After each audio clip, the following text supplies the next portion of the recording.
Dito sa Papa Dudut Stories, ikaw ay hindi nag-iisa.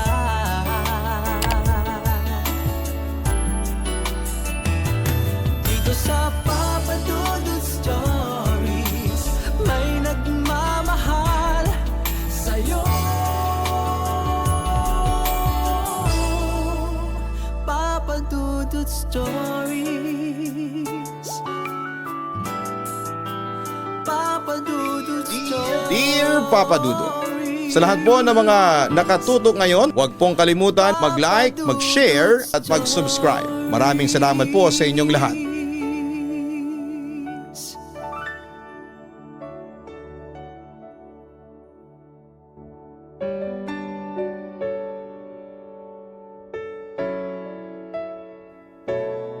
Dear Papa Dudut, bago po ang lahat ay nais ko munang batiin ang lahat ng bumubuo sa inyong napakagandang programa. Papa Dudut, ako po si Bella Panganiban. 25 years old na ako sa ngayon at tubong San Pablo, Laguna. Gusto ko pong ibahagi sa inyo ang istorya ng buhay ko na hanggang ngayon ay hindi ko po makakalimutan. Ako po'y nag-iisang anak ng aking mga magulang. Masaya naman po ang buhay namin dati. Lahat ng bagay na magustuhan ko ay ibinibigay naman po ng mga magulang ko. Ngunit nagbago ang lahat nang minsang matuklasan ni Mama na may asawa na pala dati ang aking ama.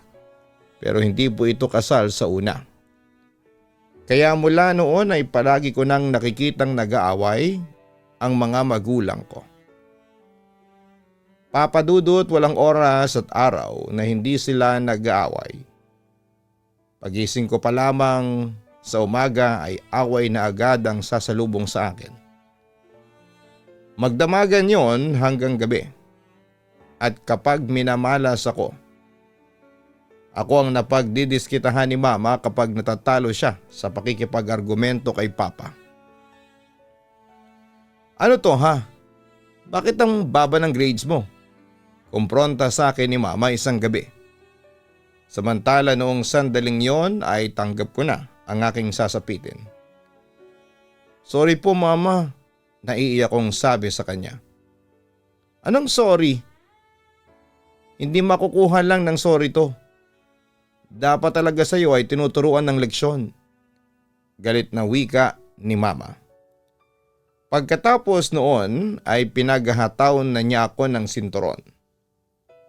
Siyempre nagmakaawa ako noon sa kanya pero hindi siya nakinig sa akin at patuloy niya akong pinagmamalupitan. Anong klase kang bata ha? Hindi mo alam kung anong klaseng hirap ang pinagdaanan ko doon sa trabaho? Para lang pag-aralin ka? Tapos heto lang ang ibibigay mo sa akin na grades? Bakit? Siguro lumalandi ka na ngayon kaya puro ganitong grades ang nakukuha mo. Pag-aakusa ni Mama sa akin. Pero tumanggi ako at ipinagtanggol ko ang aking sarili. Ang sabi ko sa kanya, kailanman ay hindi ako lumandi. Kaso Papa Dudut ay ewan ko ba pero pagdating sa akin ay hindi ko nararamdaman na naawa sa akin ng mama ko. Natigil lamang ang pamamalo sa akin ni Mama nang makita niyang lumabas si Papa. Dala-dala ang dalawang bagahe na naglalaman ng kanyang mga personal na kagamitan. Agad namang lumapit si Mama at pinigilan si Papa sa paglabas. Alam niya kasi ang ibig sabihin noon. Lalayas na si Papa at maghihiwalay na silang dalawa. Ano ba? Huwag mo nga akong pigilan. Galit na wika ni Papa sa kanya pagkatapos nitong magpumiglas sa pagkakahawak ni Mama. Saan ka pupunta ha? Lalayasan mo na ba kami? Pag-question ni Mama sa aking ama. Oo, lalayasan na kita. Sawang-sawa na ako sa ginagawa mo. Pagod na ako makisama pa sa'yo. Diin ni Papa sa kanya. Ngunit hindi sumuko noon si Mama at pilit na inagaw ang mga dalang bagahe ni Papa. Hindi ka aalis, Eloy. Hindi. Wika pa niya.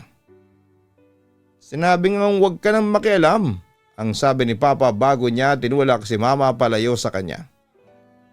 At kanino ka pupunta ha? Doon sa kabit mo? Eloy, alam ko na ang tungkol sa inyo ni Era.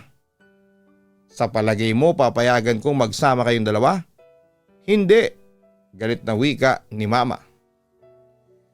Miding, baka nakakalimutan mo si Era ang unang dumating sa buhay ko at hindi ikaw. O maaring hindi kami kasal pero sila ang una kong pamilya. At saka paano magiging kabit si Era? Hindi rin naman kita pinakasalan. Yon ang katotohanang sinabi ni Papa na sumampal kay Mama. Hayop ka, Eloy. Ang sama mo. Tanging naibulalas ni Mama noon. Matagal na ako nagtitimpi sa'yo. Hetong tatandaan mo. Isuksok mo to sa kokote mo.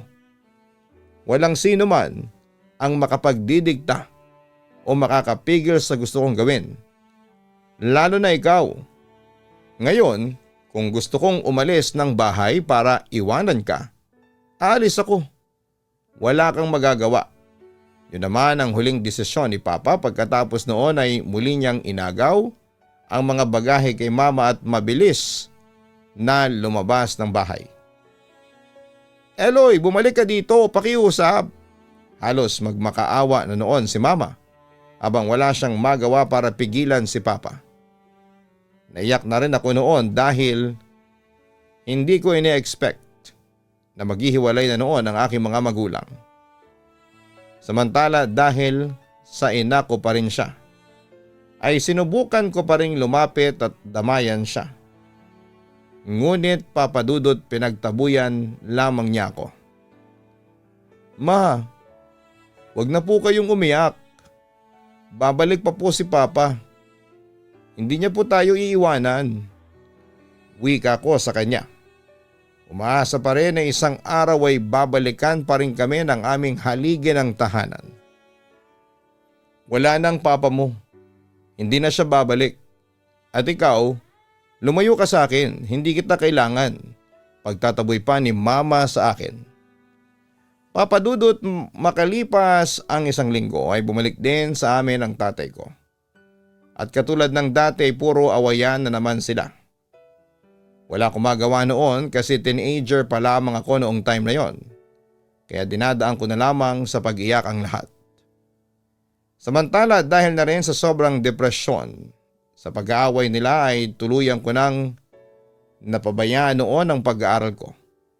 Na naging dahilan para maggalit sa akin si Mama. Halos, mangyak-ngyak ako sa naging kalagayan ko kung kaya't minsan ay sumagi sa isipan ko ang magpakamatay na lang. Pero pinigilan ako ng konsensya ko. Pinagpatuloy ko pa rin ang buhay pero madalas ay dinadalangin ko noon sa Diyos na sana'y matapos na ang pagsubok na yon sa pamilya namin. Pero hindi ako pinakinggan ng Diyos dahil patuloy pa rin ang pagdating ng pagsubok sa aming mag-ina. Ma, bakit po ba kayo naglalasing? At saka inumaga pa po kayo. Lakas loob kong usisa sa nooy lasing na si Mama. Huwag mo akong pakialaman. At saka alam mo naman siguro kung bakit ako naglalasing. Walang iya kasi ang tatay mo. Alam mo punong-puno na talaga ako sa kanya. Kung hindi lang masamang pumatay ng tao ay pinatay ko na ang lalaking yon. Galit na sagot sa akin ni Mama. Lalo akong kinabahan pero nagpasya pa rin akong sabihin sa kanya ang aking pakay. Yung tuition fee ko po, kailangan ko na pong magbayad para sa buwan na ito. Nahihiya akong sabi sa kanya. Biruin mo, nagbabayad pa ako ng matrikula mo samantalang ang baba naman ang grades mo. Ay nako, wala akong pera. May halong pangiinsultong sabi pa sa akin ni Mama. Ma, hindi po ako makakapag-take ng exam kapag hindi po ako nakabayad. Pakiusap po. Halos magmakawa na ako noon sa kanya. Wala akong pakialam. Di wag ka mag-exam. Wala akong pera ngayon. Tila walang pakialam na si mama sa akin at sa pag-aaral ko. Pero kasi po ma, sinubukan ko bang kumbinsihin noon pero binara lamang niya ako. Bella, hihinto ka na sa pag-aaral. Bakit? Wala na tayong pera. Wala na kasi akong trabaho ngayon. Natanggal kasi ako sa kumpanyang pinagtatrabahuhan ko ngayon lang. Kaya ikaw, ihanda mo na ang sarili mo na maging taong bahay, sabi pa ni mama sa akin. Siyempre tumutol ako noon sa gusto niya ngunit nagbatigas pa rin si mama sa kanyang desisyon. Huwag ka kang mamilit dyan. Kung walang pera, wala. Ngayon kung gusto mong mag-aral, bakit hindi ka humingi ng tulong sa mangmang mong tatay? Suhestyon pa niya sa akin. Pero binawi din niya yon sa huli. Oo nga pala. Wala din palang trabaho ang isang yon. Ay naku, kung ako sa'yo Bella, magtrabaho ka na lang. Magpaalila ka. Mas magkakaroon ka pa ng pakinabang kung magtatrabaho ka na lang. Sabi pa niya sa akin. Pero Papa Dudut, dahil sa kagustuhan ko pong makatapos sa high school, ay nagdesisyon na akong magtrabaho sa umaga bilang tindera. Nagtrabaho po ako bilang tindera ng prutas sa tindahan ng mama ng kaibigan kong si Jomar. Wala po akong pakialam noon kung makita pa ako ng mga classmates ko. Pati sa gabi ay nagtitinda pa rin ako. Sinusulit ko ang bawat oras para makaipon ako ng pera, pambayad sa matrikula ko. Papa Dudut, ako na po ang sumuporta sa pag-aaral ko. Ginawa ko yon nang hindi alam ng mga magulang ko. Dahil lang alam ko lang po noon ay wala akong maaasahan na sa kanila. Samantala ay patuloy na lumala ang kondisyon ng aking ina. Nalulong siya hindi lang sa alak kundi pati na rin sa sugal. At nagising na lamang ako isang araw na santambak na ang aking problema. Dahil sa laki ng pagkakautang ni mama na 5-6 at maging sa mga online lending apps. Kaya palagi niya akong hinihinga noon ng pera. Baka naman may pera ka dyan, pahingi naman. Demand ni mama sa akin. Mayroon akong pera sa wallet kaso'y inilalaan ko yon sa aking tuition fee. Kaya nagdesisyon na lamang akong magsinungaling noon. Wala po akong pera, magalang ko namang sabi sa kanya. Pero minasama yon kaagad ng aking ina. Bakit ba ang damot mo ha? Kaunting pera lang naman ang hinihingi ko sa iyo. May pinagmamalaki ka na ba sa akin ha? Sabi pa nito. Hindi pa siya nakontento at binatukan pa niya ako. Ma, huwag niyo naman po akong batukan. Palag ko sa kanya. Pero lalo lang nagalit noon sa akin ang aking ina. Hindi ako naniniwala na wala kang pera. Alam ko marami kang perang natatago dyan. Akin na nga yung wallet mo. Utos pa niya sa akin. Pagkatapos ay sapilitan niya akong kinapkapan. At doon ay nadukot niya ang aking wallet sa bulsa. Oh, may pera ka pala eh. Sabi ni mama sa akin at para bang naka-jackpot noon sa loto. Ma, pambayad ko po ng tuition fee yan. Pagtutol ko nang makita kong kinuha na niya. Sa wallet ko ang pera. Akin na to. Git ni mama sa akin. Sinubukan kong manlaban pero sadyang malakas noon si mama kesa sa akin. Aba, lumalabang ka na sa akin ha? Gusto mo pa yatang mahambalos ng sinturon sa muka. Banta pa niya sa akin. Sa puntong yon ay umiyak na ako. Maawa naman po kayo sa akin, ma. Hindi na po ako humihingi ng tulong sa inyo sa pag-aaral ko tapos ay kukunin niyo pa yung pinaghirapan ko. Pagmamakaawa ko pa sa kanya. Abay dapat lang nakunin ko ang perang ito. Kasi naghirap din ako sa iyo, no? Hoy Bella, etong perang ito, hindi ko utang na loob to sa iyo. Obligasyon mo akong bigyan ng pera kasi nanay mo ako. Ako ang nagpalaki sa iyo. Kaya may karapatan ako sa lahat ng kinikita mo. Katwiran pa niya sa akin para ma-justify niya ang pagkuha sa pera ko. Wala naman akong nagawa noon kundi ang umiyak na lamang at ibinulsa ang 2,000 pisong nakuha niya sa akin. Marami ka pa sigurong tinatagong pera sa akin, no? Naku Bella, ilabas mo na. Kasi kapag nalaman ko na marami kang perang tinatago sa akin ay humanda ka. Humanda ka talaga sa akin. Matitikman mo ang galit ko. Banta pa niya noon sa akin. Papa Dudut, hindi ako nakapagbayad ng tuition fee noong araw na yon. Buti na lamang at pinayagan ako ng eskwelahang pinapasukan ko na mag-promissory note na lamang muna.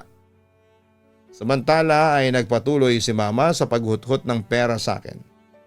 Pero sa puntong yon ay nagsusumikap talaga ako sa trabaho para malaki ang aking kikitain at sinisecure ko na talaga ang pambayad ko sa tuition fee. Yun nga lang Papa Dudut ay nagpatuloy sa bisyong sugal si Mama. Ngunit isang gabi, nagulat na lamang ako nang mahuli ko siya sa aktong gumagamit ng ipinagbabawal na gamot. Siyempre kinompronta ko si Mama hanggang sa nauwi kami sa mainitang pagtatalo. Na nauwi kinalaunan sa pananakit niya sa akin. Papa Dudut, ganon ang naging eksena sa amin pagkaraan na mahuli ko si Mama na gumagamit ng ipinagbabawal na gamot. Oo, naghihirap na nga kami noon at halos walang makain pero nakukuha pa niyang gumamit ng pinagbabawal na gamot. Dahil doon ay na-realize ko na napakamalas ko pala sa magulang. Lalo na sa aking ina na walang inatupag kundi ang sirain ang kanyang buhay. Papa Dudut, pagkatapos ng ilang araw simula noong mabuking ko si Mama na gumagamit ng droga ay bigla na lamang siyang umalis ng bahay nang walang paalam. Hindi ko na siya hinanap dahil masama ang loob ko sa kanya. Pero makalipas ang ilang araw, bumalik din siya. Dalang isang nakakatakot na sorpresa na siyang nagpagalit at nagpaiyak ng todo sa akin. Ano po yung ginagawa ninyo? Bakit po kayo naghahakot ng mga gamit? Tanong ko noon sa kanya habang naghahakot siya ng aming gamit palabas. Aalis ka na dito sa bahay, sabi niya sa akin. Nagtaka naman ako. Ano pero bakit po? Usisa ko pa sa kanya. Binenta ko na tong bahay. Diretsa niya sa akin. Nagulat naman ako sa kanyang sinabi at halos abot langit ang pagtutol ko noon sa kanyang ginawa. Manaman, bakit yun naman po ginawa yun? Saan tayo titira ngayon? Tanong ko pa sa kanya. Wala na kasi akong pera kaya binenta ko yun. At saka huwag kang mag-alala. Titira tayo sa tiyahin mo. Pumayag na siyang patirahin tayo. Pagmamalaki pa niya sa akin. Pero ma, bahay po natin to. Tapos ano lang po ang gagawin ninyo dun sa perang pinagbebentahan nyo? Ipambibili nyo lang ng alak at droga. Kumpronta ko pa sa kanya. Wala ka nang pakialam dun Bella, anak lang kita. At saka bahay ko naman tong binibenta ko. Hindi sa'yo. Kaya pwede ba huwag kang umasta dyan na akala mo ikaw ang may-ari nito? Galit na wika pa ni Mama sa akin. Basta binibenta ko na tong bahay. Kaya ikaw ay mag-impake ka na ha? At umalis ka kung ayaw mong palayasin ang bago may-ari. Utos pa niya sa akin. Sa puntong yon ay hindi ko na napigilan pa ang aking emosyon. Ma, bakit po ba kayo nagkakaganyan? Ano po bang nangyari sa inyo? Tanong ko sa kanya. Sana naman po ay maging magandang huwarang kayo sa akin. Kasi kayo ang nanay ko. Sabi ko pa noon sa kanya. Pero bingi at manhid na ang aking ina. At wala na talaga siyang pakialam sa akin. Papa Dudut, awang-awa ako sa sarili ko nang umalis kami sa sarili naming bahay. At dahil doon ay aaminin kong nagalit talaga ako sa ina ko. Samantala hindi ako isinama ni Mama sa pagtira sa tiyahin ko dahil katwiran ni tita, marami na raw nakatira sa bahay. At ayaw na niyang dumagdag pa ng palamunin. Kaya ang ending ako ang walang matirhan. Kaya sa lansangan ako napilitang tumira. Papa Dudut, sobrang awa ako sa sarili ko. Yun ang nararamdaman ko noon. Masakit at sobrang hirap ang dinanas ko. Wala akong makain at iyak ako ng iyak. Hinanap ko naman si Papa at ang tagal bago ko siya nakita. Pagkatapos noon ay nakitira ako sa kanila ng kinakasama niya. Tinanggap naman ako doon pero isang kondisyon na magtatrabaho ako bilang kasambahay sa bahay nila. Pumayag na po ako kesa wala akong matirhan. Pero Papa Dudut, kalbaryo ang naging buhay ko doon dahil pinagmalupitan ako ni Era. Batok dito, sampal doon sa bunot at kung ano-ano pang pananakit. Alila na nga ako sa bahay, naging punching bag pa ng madrasta. Kaya sa huli nagpasya na lamang akong lumayas sa bahay. Ayun nga Papa Dudut, nakitira ako sa isang kaibigan. At habang naroroon ay sinikap kong maghanap muli ng trabaho at maswerte naman akong natanggap bilang cashier sa isang mall. Papa Dudut, pagkatapos noon ay naging maayos naman ang trabaho ko bilang cashier sa isang fast food chain. Hindi nagtagal ay nakaupa rin ako ng sarili kong bahay. Samantala nalaman niyo ng mama ko at agad niya akong tinext na sunduin ko raw siya. Nung una ay tinitiis ko siya, pero lumambot din ako at sinama ko siya sa bahay ko sa pag-aakalang nagbago na siya. Pero nagkamali ako dahil mas lumala pa ang aking ina. Sa kabilang banda ay nagkaroon ng problema si Papa sa una niyang asawa kaya tumira din siya sa akin. Nagsama ulit sila ni Mama at tulad ng inaasahan ay nagpatuloy ang awayan nila. Hanggang sa sumapit ang besperas ng bagong taon at isang malagim na pangyayari ang naganap. Umuwi si Mama ng bangag sa droga at doon ay nagsimula ang gulo. Etong nanay mo, eto gumagamit ng droga kahit na bagong taon. Natatandaan kong sumbong ni Papa sa akin. Agad ko namang pinagsabihan noon si Mama. Ma, ilang beses ko na pong sinabi sa inyo na tigilan nyo na yan. Kumpronta ko pa sa kanya. Huwag kayong makialam sa akin. Sigaw ni Mama. Alam mo Miding, punong-puno na ako sa iyo. Akala ko nagbago ka na. Yun pala ay mas lumala ka pa. Ayaw ko na Miding, aalis na ako. Sabi ng aking ama na punong-puno na sa kanya, Papa Dudut. Ma pa, huwag na kayong mag-away. Malapit na pong sumapit ang bagong taon. Pagmamakaawa ko pa noon sa aking mga magulang. Patawarin mo ako Bella pero hindi ko na matiis pa itong nanay mo. Aalis na ako. Sabi pa ni Papa sa akin. Hindi ka aalis sa bahay Eloy, hindi. Pagmamatigas ni Mama. Dahil alam kong pupuntahan mo lang yung bagong babaeng nabuntis mo. Nagulat ako sa aking narinig at napabaling ako kay Papa. Bagong babaeng nabuntis? Ano pong ibig sabihin nito pa? Tanong ko. Bella, pwede ba tama na? Huwag ka nang sumabay pa sa mama mo. Yun lamang ang sabi ni Papa sa akin. Samantala ay muling nagsisigaw si Mama nang mapansin niyang nag-iimpake na ulit ng gamit noon si Papa. Ang kapal na mukha mong lokohin ako Eloy. Ang sama mo. Magkakamatayan muna tayo bago ka makaalis dito sa bahay. Pagbabanta pa niya sa kanyang asawa. Pero nagpatuloy si Papa sa pag-iimpake. Agad naman siyang ginera ni Mama at nauwi sila sa sakitan. Pa please, huwag na kayo mag-away ni Mama. Nagmamakaawa na po ako sa inyo. Pagmamakaawa ko noon sa aking mga magulang habang umiiyak. Samantala ay nagmatigas pa rin si Papa at nagtangka pa rin itong umalis. Ngunit nagulantang na lamang ako nang biglang kinuha ni Mama ang itak sa kusina at walang awang pinagtataga ang aking ama. Napasigaw ako noon sa sobrang takot at sinubukan kong awatin si Mama. Naawat ko naman ang aking ina pero huli na ang lahat.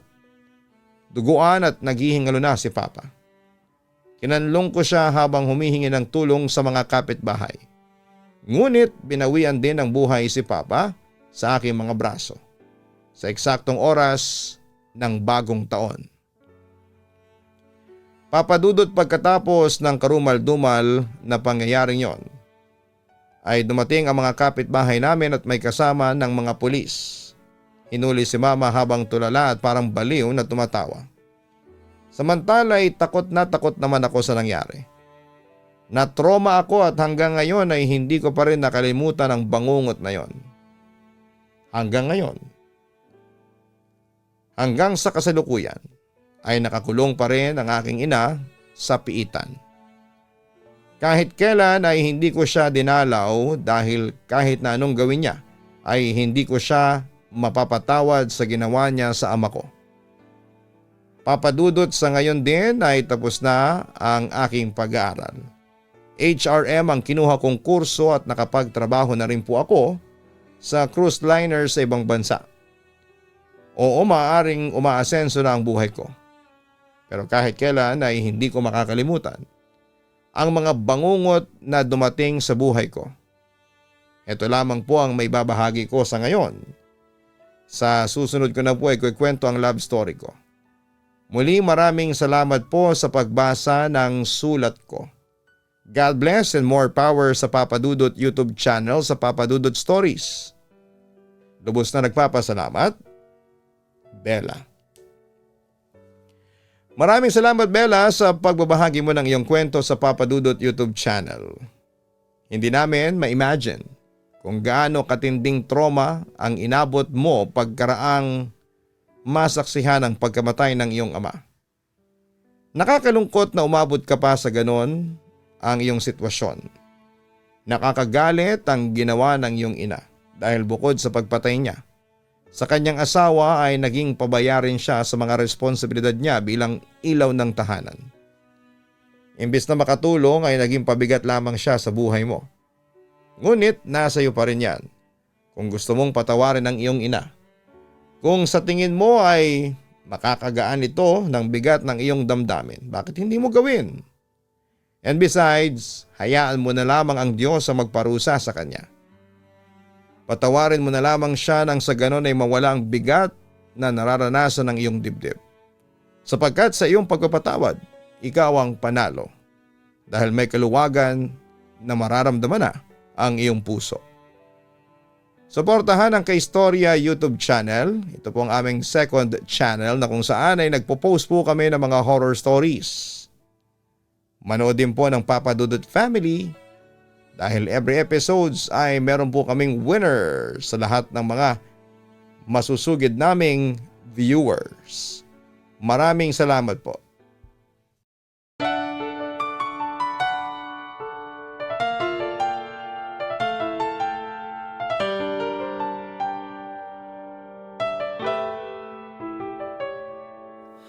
Ang buhay ay mahiwaga,